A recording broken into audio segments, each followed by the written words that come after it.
Yo, what's up, my fallopian tubers? Cesario Fondavario Pepino Man.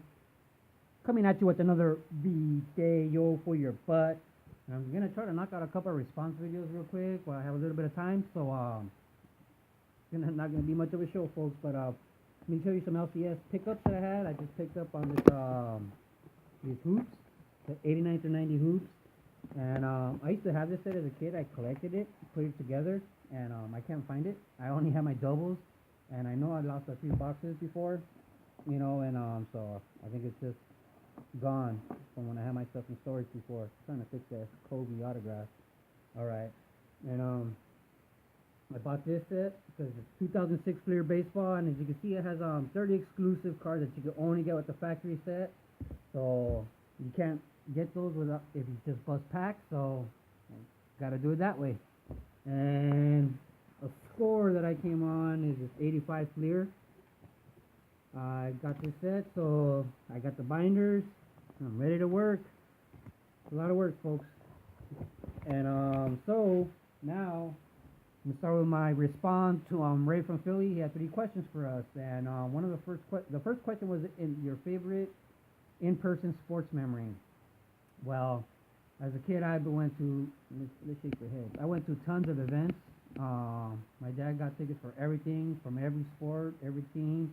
So I was an Angels fan, a Dodgers fan, Kings fan, wrestling fan, and the only event that I can remember big time as a championship, as a kid, seeing in person was the Fabulous Thunderbirds.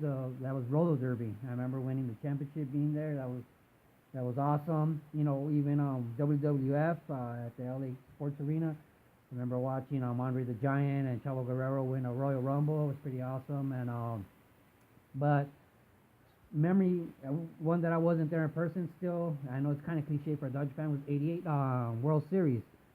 And the reason for that was because the main reason for me is because that was my first World Series, watching it without my dad. My parents got divorced, and before that we used to watch every single World Series.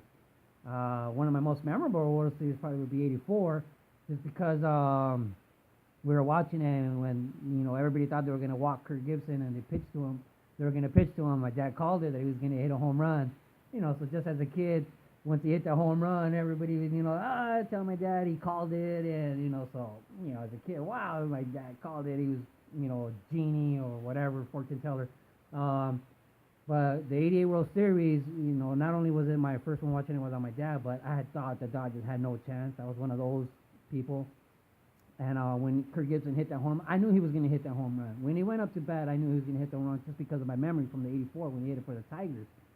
And as soon as he hit that home run, I was alone in my house, so there was nobody there to celebrate. So I wandered around to my friend's house, and I had a bunch of, like 10 friends that lived in a cul-de-sac. So I was running to that cul-de-sac, and every single house that I passed was yelling and screaming. Like everybody. It seemed like every single house that existed was watching that Dodger Game 1 World Series.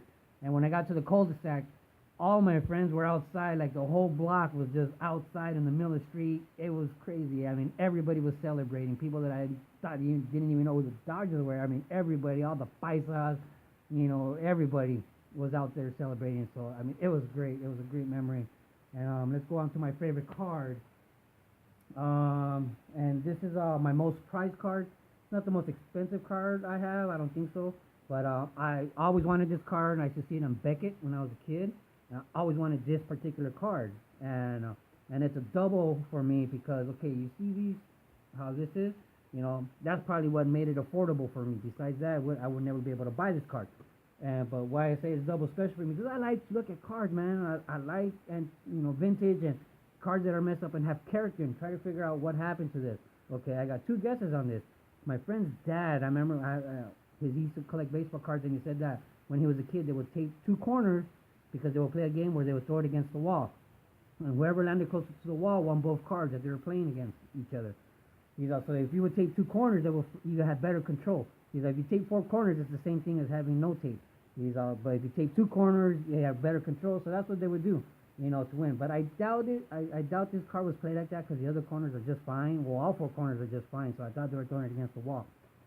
People that collected in binders, there was no such thing as binders. It was like photo albums or whatever, and they used to tape. Most people tape 4 corners, but a lot of people tape 2 corners. So I'm assuming that's what happened to this card. Baseball card, CSI. You tell me what you think. But that's what I like about vintage.